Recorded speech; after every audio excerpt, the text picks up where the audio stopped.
queridos hijos, las lecturas que hemos escuchado no solo son preciosas, sino que son extremadamente peligrosas para nosotros, porque van a poner como un bisturí bien afilado que llega hasta el tuétano de nuestra realidad, va a poner de manifiesto algunas de nuestras fallas que tenemos que corregir.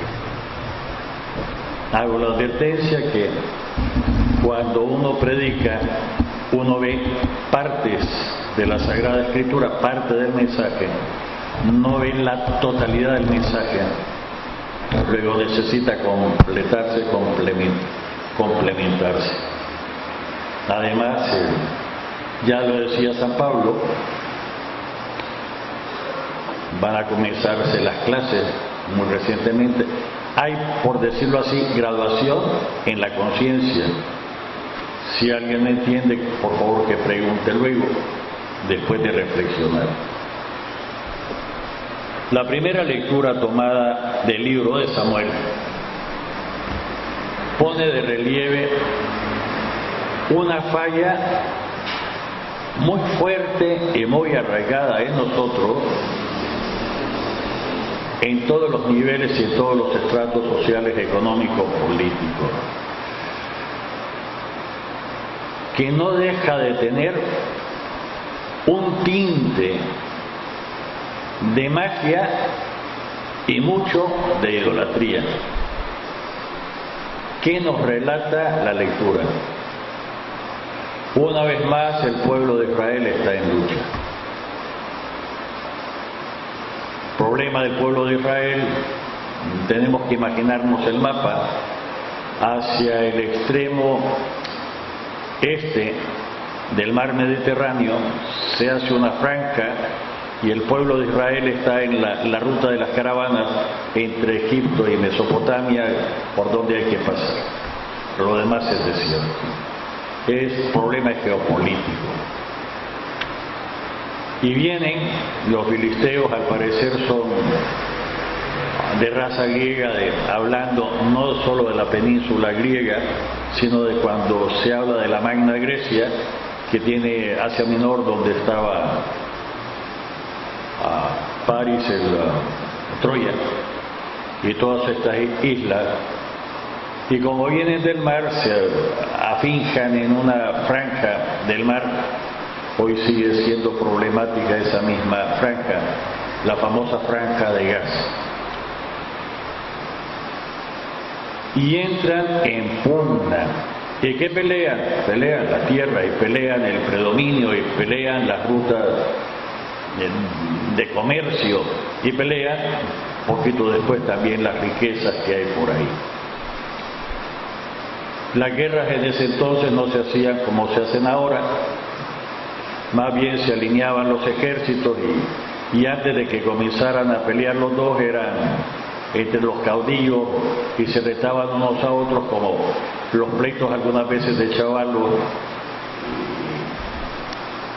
y alguna cosa medio de pandilla, que no son todos los que entran al pleito.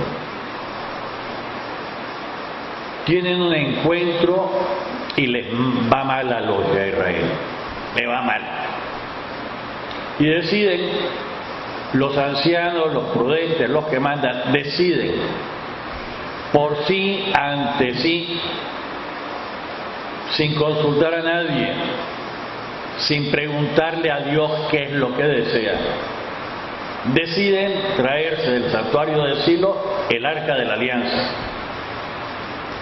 con la mentalidad tan infantil de que si Dios está en medio de ellos, no pueden perder. Es la misma actitud, y da mucha pena, de personas, no importa el nivel educativo ni el nivel económico social, que algunas veces me dicen: padre, mire, yo ando aquí esta medalla, o ando en la cartera esta estampa, y con esto estoy blindado. Y uno dice: madre de Dios, qué equivocado está. Y con esto no me puede pasar absolutamente nada. Y uno dice, qué equivocado que está. En contraste a este pensar, la bellísima primera oración de hoy, que podamos, Señor, ver con claridad qué es lo que tenemos que hacer. No nos dice la primera oración, no es referencia a una fe abstracta, teórica, sino a una fe práctica, que es lo que tenemos que hacer. Y no dice qué mejoras tenemos que hacer en el templo o qué actividad tenemos que hacer al interior de las estructuras de la diócesis, sino lo que tenemos que hacer. Se supone que todas las personas realizamos alguna actividad. ¿Qué es lo que tenemos que hacer?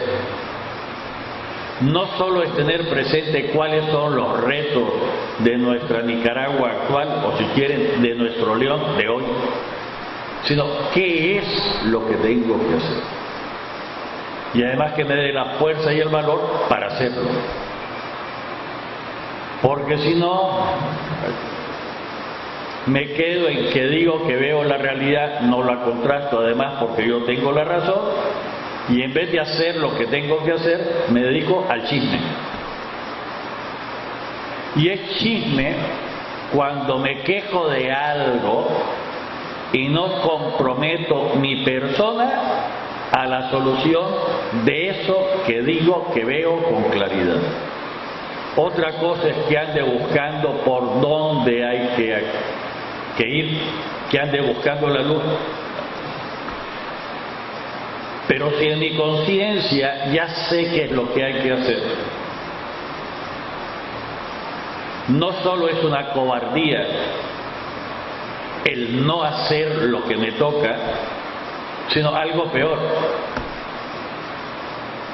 dedicarme al chisme.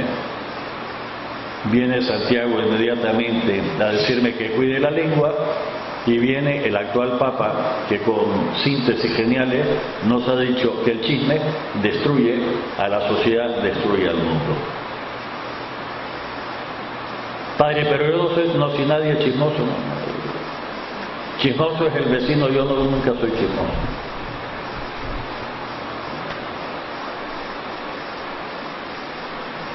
Pues deciden los ancianos, de los cuales se supone que tienen más ciencia, la Universidad de la Vida, deciden a algunos líderes religiosos, los hijos del hijo.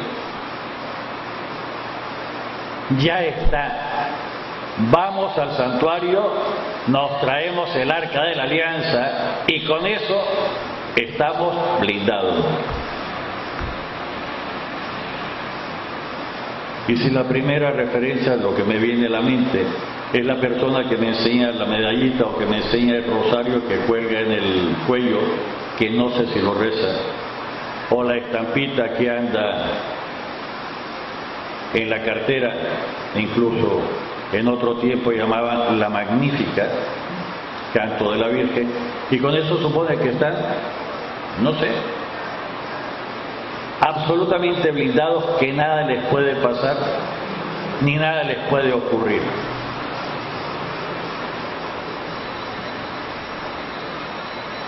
Y uno tiene que decir,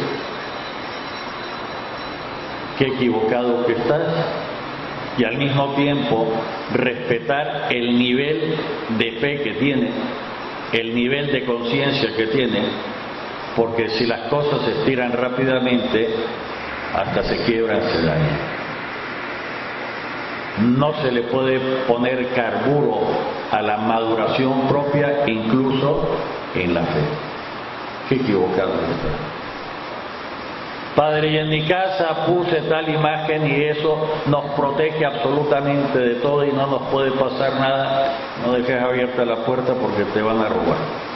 Incluso la imagen. Padre, usted está exagerando, no esto que digo, incluso con una cierta ironía. Pasa en más casos de los que a lo mejor nosotros quisiéramos reconocer. Padre, si ya me confesé, ya comulgué, ¿qué me puede pasar? Madre de Dios. Se llevan al campo de batalla. En el fondo no deja de ser una manipulación, una instrumentalización de Dios. Es todo el pervertir el sentido incluso de quién es Dios. No es el Señor, aquí estoy para hacer tu voluntad, sino vení para que hagas mi capricho. Y si es una guerrita, pues que sea una guerrita.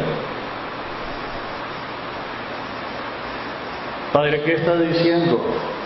Con perdón, si hiero sensibilidad de él. Y cuando venimos al templo, básicamente, ¿qué venimos a hacer? Tal vez, acostumbrados a hacer la carta al niño Dios, hacemos una especie de carta al niño Dios. Querido niño Dios, Señor, en la Eucaristía, te pido, esto es lo que quiero yo. Y en contrapunto nos enseña el modelo de cristianismo, la Santísima Virgen María. Todavía la tenemos en el nacimiento. He aquí la esclava del Señor, hágase en mí según tu palabra. Libro de Samuel, el famoso Inení hebreo. Habla, Señor, que tu siervo escucha. Y nosotros cambiando, Señor, aguantate que aquí viene mi rollo porque ahora me tenés que oír. Padre, pero es malo desahogarse ante el Señor. No, ni mucho menos. En los días pasados, en las primeras páginas del libro de Samuel, tenemos a Ana que se desahoga ante el Señor. Todo aquello que lo oprime, todo aquello que le molesta, lo saca y se lo expone al Señor. Padre, ¿es malo pedirlo al Señor? No, ¿qué va a ser malo pedirle al Señor? En todo caso, tendríamos que tener presente que las oraciones, incluso de peticiones, no son para que Dios se entere. Dios lo sabe todo. Son una profunda toma de conciencia de mi persona, quién soy, dónde estoy, qué es lo que tengo que hacer, en qué estoy fallando. Padre, ¿qué está diciendo? Mensaje de conferencia episcopal todavía reciente, no tiene más de 3 años. Oración, profunda toma de conciencia. La oración es para mí. No es cepillar a Dios. Por amor de Dios, los cristianos no somos cepillos de nadie, ni siquiera de Dios. No somos para darle la lata a Dios, para ver si por cansancio, si lo sabe todo. La oración es para mí, para saber qué es lo que digo. Por eso hay que tener tanto cuidado con las oraciones escritas que recito, que tienen que tener la autorización de la autoridad de la Iglesia, no sea que lo que pronuncien mis labios no esté de acuerdo a la fe de la Iglesia. Y siempre van a ser modélicas cualquier oración de las que usamos en la liturgia. Decía hace unos días que puede servir de auxilio el misalito de fieles. Y se resume todo lo que le podemos pedir al Señor, toda la esperanza, en el Padre Nuestro. Pero hay que desmenuzarlo, hay que... Padre, entonces es malo pedir. No, nunca es malo pedir. Pero en este tu pedir, déjale un espacio al Señor para que el Señor te hable.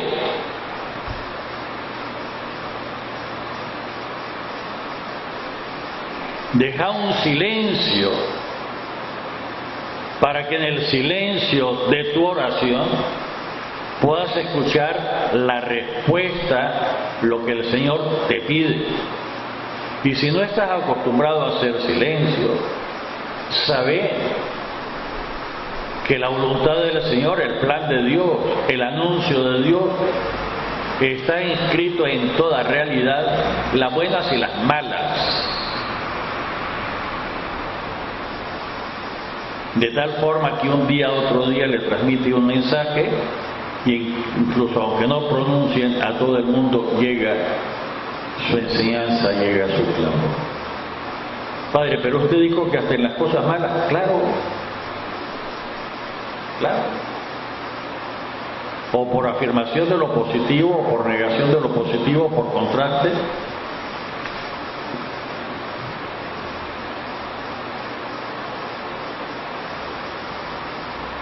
Padre, es que usted fíjese que mi plan, y ya comenzamos a caminar con el pie equivocado. ¿Cómo que tu plan?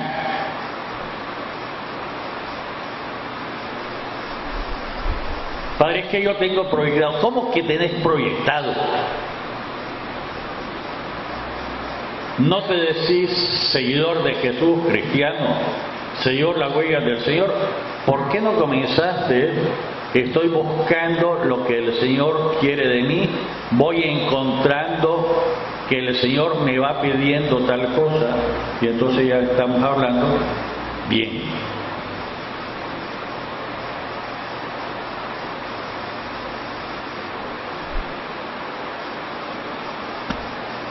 En otro tiempo, cuando yo era chaval de Nicaragua, usábamos el término de golillero, presumido de... Pues los israelitas de golillero van a presumir llevando el arca. Es cierto que hay una euforia momentánea, es cierto que hay una especie de arenga espontánea y que se sienten que van a triunfar y no sé cuánto, pero por el otro lado causan una reacción.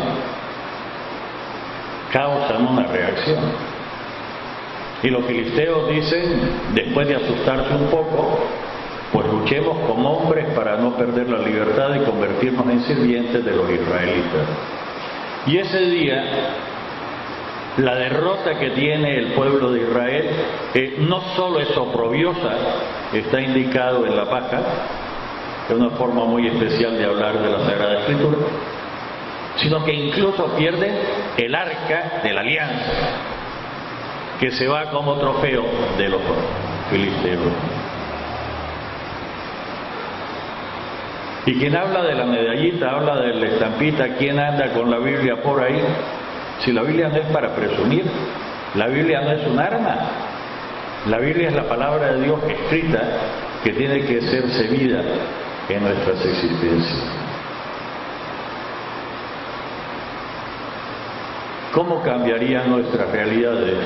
Estoy pensando ahorita en la familia.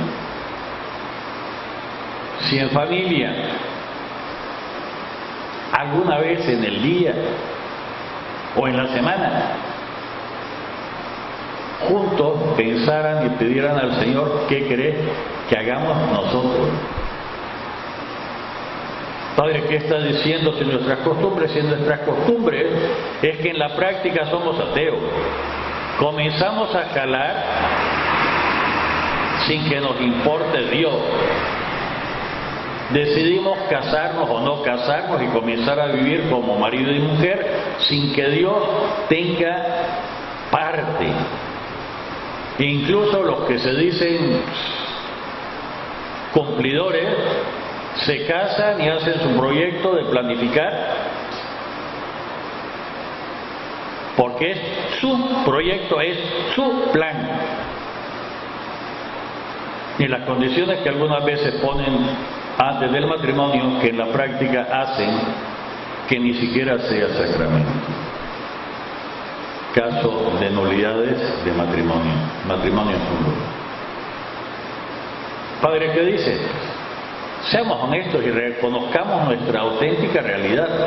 ¿Quién se acuerda de Dios cuando está jalando?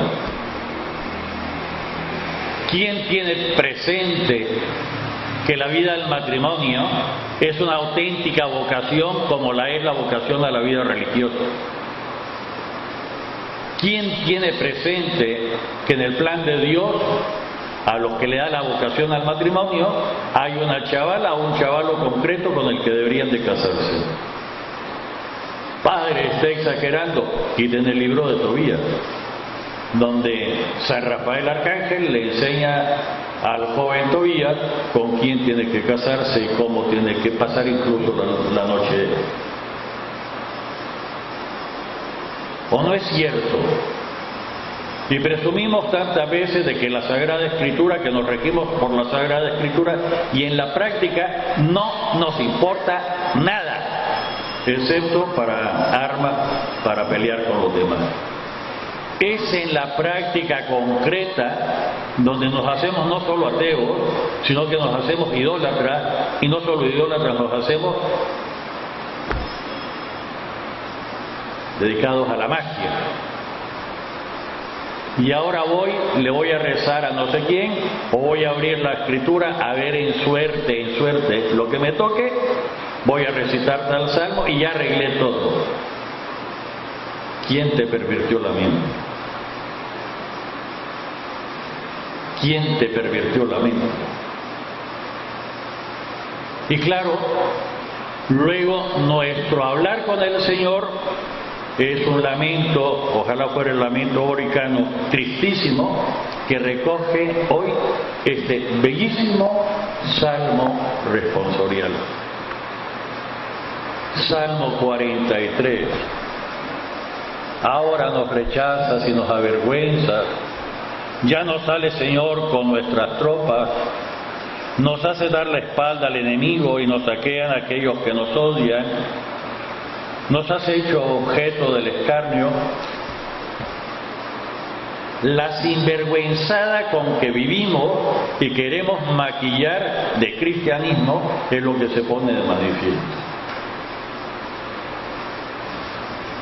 Incluso nuestra inconsciencia, nuestro no elevar nuestro grado de conciencia. Es que el Señor no me quiere, porque no me saqué el premio mayor de la lotería. Yo esperaba y le pedí al Señor y le hice no sé cuánto. ¿Y quién te dijo que eso era cristianismo? Es que yo perdí la fe porque pasó no sé cuánto. ¿Quién te envenenó la conciencia? La fe es un regalo de Dios que transmite la Iglesia. No se pierde a no ser que no la cultive.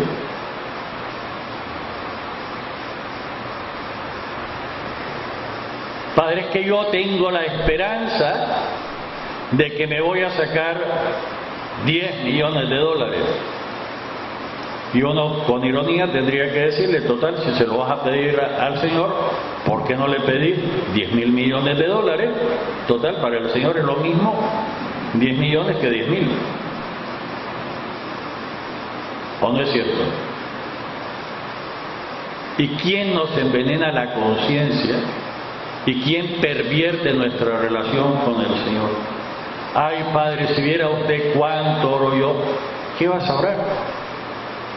Si en tu práctica concreta no pones de manifiesto ni siquiera que conoces quién es Dios. Y si un chispazo lo negás con tus actos propios. Y regresamos. Es que en mi proyecto, en mí, y nos olvidamos, niéguese a sí mismo. Total, el mí y el mío termina. Padre, es que no me había dado cuenta, ojalá ya está haciendo tiempo. Formas equivocadas que están profundamente clavadas dentro de nuestra realidad personal y colectiva. En mi persona, en la familia y desde luego en la sociedad. Y no excluyo las familias religiosas. Si nosotros estudiáramos, leyéramos algo de los santos, de las santas fundadoras, no es mi proyecto, sino lo que me pide el Señor que haga, que es distinto. No soy yo, sino lo que el Señor me va pidiendo. Padre, ¿y cómo encontrar el equilibrio? En la oración. Pero para no caer en la subjetividad, 1 Corintios capítulo 12, hay que hacer el discernimiento si el espíritu con que me encuentro, con que me habla, es el Espíritu Santo, es el espíritu de la humanidad, o es el demonio tentador. Y ese discernimiento no lo puedo hacer yo, le corresponde a la autoridad de la Iglesia. Y la autoridad de la Iglesia a nivel local se llama obispo y a nivel de Iglesia mundial se llama el Papa. Pero de alguna forma la comunidad tendría que ayudar en ese discernimiento. ¿Y por qué no decirlo? La comunidad familiar, si es la iglesia doméstica. Y si hablamos de vida religiosa, la comunidad local, que reza, ve, piensa, los capítulos decide, pero tiene que ir a la autoridad superior, por lo menos en el grado superior de esa familia religiosa. Esta es nuestra forma de ser, esta es nuestra forma de actuar. Esto es lo que es iglesia. Padre, pero yo pensaba, ¿qué pensaba? Que si seguías al Señor, te iba a ir bien en todo. Nunca ibas a tener que derramar una lágrima. Ibas a tener de sobra para... ¿Y a quién seguiste? ¿A quién te imaginas que seguir?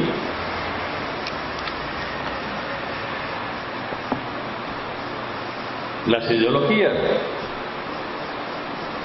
Si alguien tiene duda por el amor de Dios,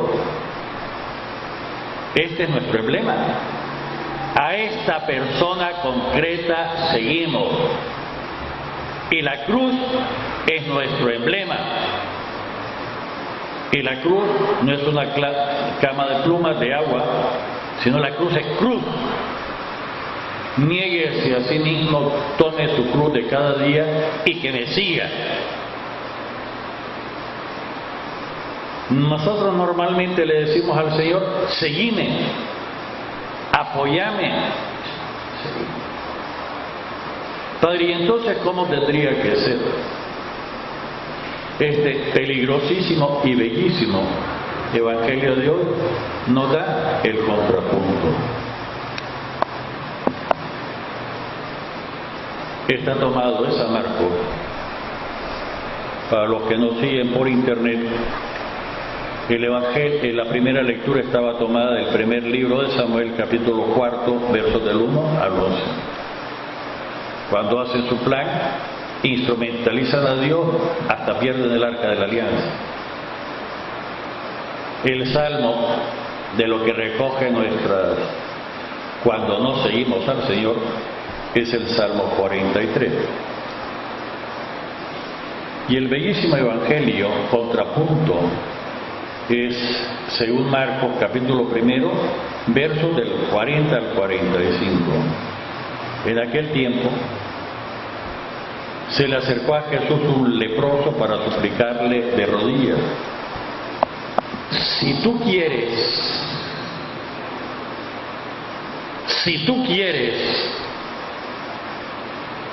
si es tu voluntad, si está en tu plan, si esto es lo que querés para mí. Padre, pero eso es muy distinto a mi oración. Pues tenés que cambiar. Tenés que cambiar. Y el ejemplo te lo va a dar un leproso, un necesitado de salvación. Si tú quieres,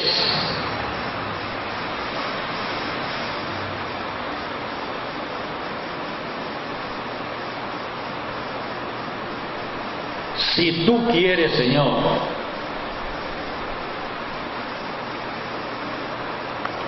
puedes curarme. Padre, ¿esta es la receta para conseguir la curación? No. No es magia. Es ponerme en las manos del Señor. Es buscar su voluntad. Padre, usted se lo está inventando así.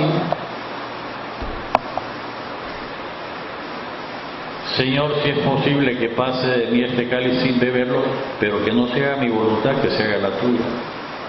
Y por 3 veces le pedí al Señor que me quitara esta espina de Satanás en mi propia carne, y por 3 veces me ha respondido: no te lo quito, te basta mi gracia. Padre, es que yo no sabía, y entonces, por amor de Dios, ¿cómo nutrimos nuestro conocimiento? El Papa nos mandó el año pasado el estudio del Catecismo de los documentos del Vaticano II. Nuestro obispo ha insistido en el estudio de los mandatos del sínodo. Sabemos que no podemos vivir la Iglesia si no estamos siguiendo la vida de la Iglesia, no lo que dicen los medios de comunicación, las campañas mediáticas. Padre, ¿qué está diciendo? Asegurarme que las fuentes de mi conocimiento sean puras, que no estén ideologizadas y que no busquen otras cosas. Ya se me hizo tarde. Si tú quieres, puedes curarme. Sí quiero. Pero además le manda a Jesús: para que conste, presentate al sacerdote, sacerdocio de la antigua alianza, para que haga la nota donde conste que estás curado. Y yo, ¿para qué me voy a ir a confesar si me entiendo directamente con Dios? Y cuando lo decimos, hacemos totalmente inútil no solo la encarnación de la segunda persona de la Santísima Trinidad, hacemos inútil el nacimiento, hacemos inútil la muerte, resurrección, ascensión de Jesús. Me entiendo directamente con Dios. ¿Hasta qué punto te ha llevado el demonio al error? Nadie va al Padre si no es a través de mí. Nadie. Es el único puente entre Dios y los hombres, Jesucristo. Y nadie va a Jesucristo sino a través de la Iglesia. ¿O no es el cuerpo místico de Jesucristo? ¿O la Iglesia es otro inventito que hicimos por ahí que no es necesario? Y borramos del Evangelio y de la Sagrada Escritura todo lo que se refiere a la Iglesia si no es necesario. En mi plan, no. En la voluntad del Señor es absolutamente indispensable, en el nombre del Padre, del Hijo y del Espíritu Santo. Amén.